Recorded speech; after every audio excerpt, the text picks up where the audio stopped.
So Ron, you mentioned that Castrol obviously work with different vehicle manufacturers. Yep. Who are some of the people that you're working with, and what does that process sort of look? I know it's a big process, but sort of succinctly tell me how that works. Do they approach you? Do you approach them? Yeah. Well, I mean, the work that we do with manufacturers, with OEMs, really is at the foundation of so many products that we have as part of our portfolio.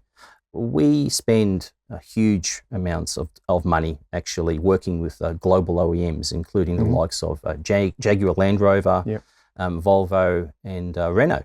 Okay. And if I were to call out a particular OEM that we have a long history with, it would be the Ford Motor Company. Yeah, okay.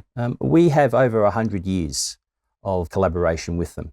And that's involved developing new products, new lubricants to suit their new engine and technology platforms. In addition to that, our relationships with global OEMs and the investment that we're making is a demonstration of our commitment to developing the very best lubricants for our customers' vehicles throughout the entire life cycle of that vehicle, long after the warranty period is actually expired. Yeah. Okay, so choosing a product that actually meets the OEM recommendations and developing these sorts of products really shows our level of commitment. If I also can actually add that 2 out of 3 EV OEMs actually use Castrol EV products. Yeah. And these products are used primarily for factory fuel at the moment.